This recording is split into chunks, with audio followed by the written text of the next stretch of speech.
दोस्तों, सरफराज बज़मी की नज़्म जिहादी लेकर हाजिर हूँ। सवेरे मैंने क्या देखा, घिरा था भेड़ियों के गौल में बकरी का एक बच्चा।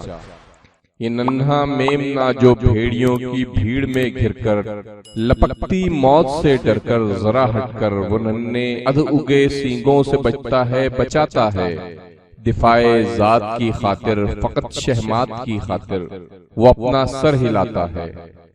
इसी पर भेड़ियों की भीड़ में एक शोर बरपा है।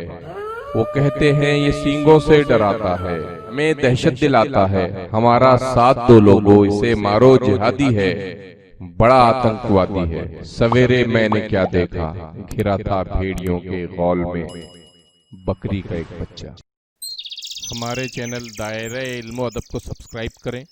हमारे फेसबुक सफ़े को जो उर्दू की खूबसूरत शायरी के नाम से बना है लाइक करें, और हमारे ब्लॉग ऐवान उर्दू को विज़िट करें।